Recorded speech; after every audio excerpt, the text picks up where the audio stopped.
Hi အားလုံးပဲမင်္ဂလာပါကျွန်တော်ဝေရမှာခင်ဗျဒီတစ်ခါမှာ ACC ရဲ့ high low method အကြောင်းသင်ချာသဘောတရားအရာဘယ်လိုမျိုးချင်းကပ်မလဲဆိုတော့ပြောပြတော့မှာဖြစ်ပါတယ်ကျွန်တော်တို့ high low method ဆိုတာတကယ်တော့သင်ချာသဘောတရားအရာ line equation y = mx + c ဆိုတဲ့ formula ကနေပြီးတော့ဆင်းသက်လာတာဖြစ်ပါတယ်ကျွန်တော်တို့ accounting log သင်ချာမှာတော့ y ဆိုတာက sorry သင်ချာမှာက y = mx + c ဆိုရင်ရိုးရှင်းရှင်းလိုက်ပါပဲကျွန်တော်တို့ accounting log ထဲကိုရောက်လာပြီဆိုရင် y ဆိုတာက total cost ကိုရည်ညွှန်းတာဖြစ်ပါတယ်အဲ့လိုပဲ m ဆိုတာက variable cost ကိုရည်ညွှန်းတာဖြစ်ပါတယ် x ဆိုတာက unit ကိုရည်ညွှန်းတာဖြစ်ပါတယ် c ဆိုတာက fixed cost ကိုရည်ညွှန်းတာဖြစ်ပါတယ်နောက် y = mx + c ဆိုတဲ့ formula မှာ m ဆိုတာကသင်္ချာသဘောတရားရကြည့်မယ်ဆိုဒါ slope ပါပဲ slope ဆိုတော့ slope ရဲ့တန်ဖိုးကိုရှာကျင်နေဆိုရင်ကျွန်တော်တို့သင်္ချာမှာသင်ခဲ့ရတယ်လို့ y2 - y1 / h2 - h1 ဆိုတဲ့ formula ကိုသုံးရတာဖြစ်ပါတယ်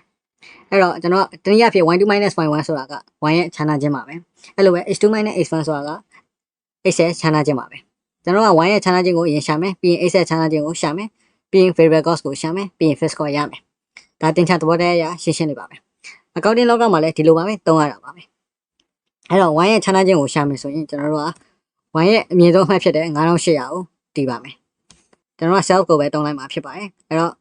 9800တွေကနေပြီးတော့အနည်းဆုံးမှတ်ဖြစ်တဲ့1900ကိုနှုတ်လိုက်ပါမယ်အဲ့တော့အဖြေက3900ရပါတယ်အဲ့လိုပဲ x ရဲ့ပြောင်းလဲခြင်းကိုရှာမယ်ဆိုရင် y ရဲ့အမြင့်ဆုံးမှတ်အမြင့်ဆုံး cost ဖြစ်တဲ့9800ရဲ့ unit ကဘယ်လောက်လဲ4000ဖြစ်ပါတယ်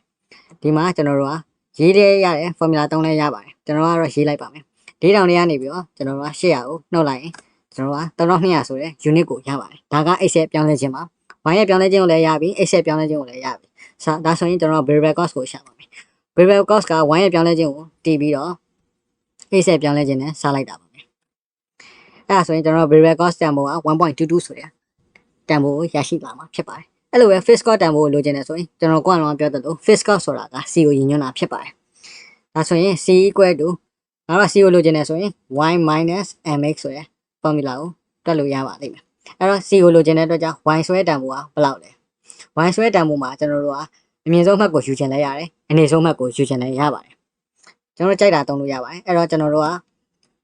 အမြင့်ဆုံးမှတ်ကိုယူလိုက်ပါမယ်9800ကိုယူလိုက်ပါမယ်အဲ့တော့9800နှုတ် m ရဲ့တန်ဖိုးကကျွန်တော်ကတွက်ခဲ့ပြီးဆိုတော့ m ရဲ့တန်ဖိုးကိုကျွန်တော်ရွေးလိုက်မယ်ပြီးရင်အမြောက်9400ကိုရွေးလိုက်9800ကိုရွေးလိုက်တဲ့အတွက်ကြောင့်9800ရဲ့ unit ကိုကျွန်တော်တို့ရွေးချယ်ရမှာဖြစ်ပါတယ်အဲ့တော့9800ရဲ့ unit က4000ပါအဲ့တော့အဖြေက925ဒေါ်လာရမှာဖြစ်ပါတယ်အဲ့တော့ကျွန်တော်တို့မှတ်ထားမှာက formula မိသွားလဲဒီ logic ကိုကျွန်တော်တို့ကသိထားမယ်ဆိုရင်စာမွေးကန်းထဲမှာဘယ်တော့မှမမှားတော့ပါဘူးဒီလို shortcut တွေကိုသိရဖို့အတွက်ကျွန်တော်ရဲ့ page ကို like and follow လုပ်ထားပေးကြပါဦးခင်ဗျအားလုံးကိုကျေးဇူးတင်ပါတယ်